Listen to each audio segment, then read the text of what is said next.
The War Between the Land and the Sea, Episode 5, is titled The End of the War.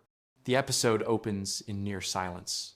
No music, no dialogue, just the sound of water. A flooded city skyline emerges at dawn, half-submerged towers, drifting vehicles, emergency lights blinking weakly beneath the surface. The sea has claimed ground. Humanity didn't lose in a dramatic explosion, it lost inch by inch. A voice cuts in Barclay's.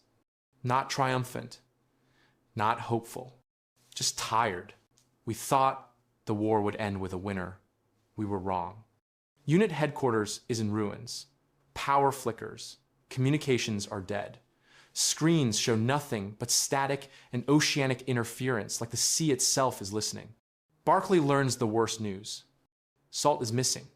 Last seen entering a restricted underwater trench known to be sacred to the Sea Devils, a place even they avoid. Some believe Salt defected. Others believe Salt was taken. Barclay doesn't believe either. He believes Salt went there to stop something. Meanwhile, reports flood in. Coastal defenses collapsing worldwide.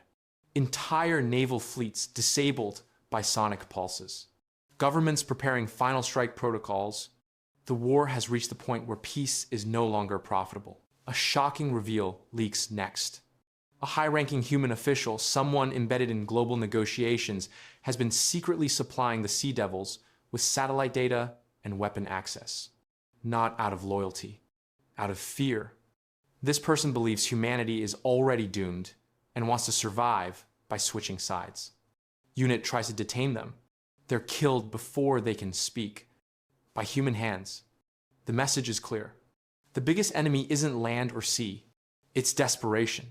Barclay disobeys direct orders and takes a small, damaged submersible alone. No backup, no permission. Destination, the trench of tides where Salt vanished. As he descends, the ocean becomes unnaturally calm. Creatures scatter. Sensors glitch. Something ancient is down there. Barclay finds Salt alive, but imprisoned. And guarding them is something worse than a Sea Devil general, an elder. Older than recorded history. A being that remembers when the land belonged to the sea. The elder's plan is revealed. Not invasion. Reset. Triggering tectonic shifts to permanently flood coastal civilizations. Not genocide, but enforced evolution. Humanity can adapt or drown. Salt argues fiercely against it. If we become executioners, we become monsters. The elder responds, "You already are. You just kill slower."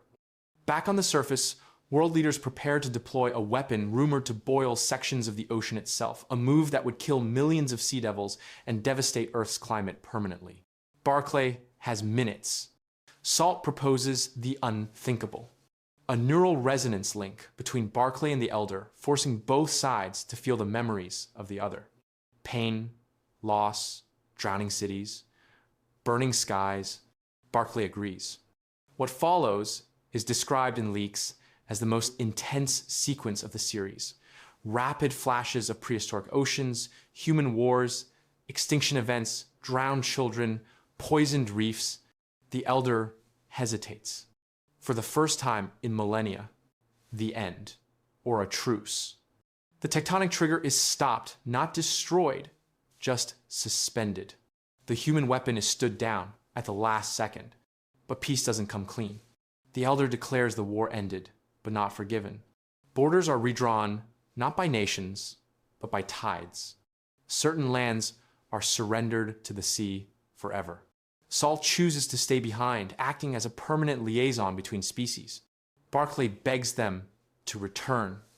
Salt answers quietly, and someone has to stand in the water so the world doesn't drown. Final scene. Weeks later, Barclay stands on a quiet shoreline.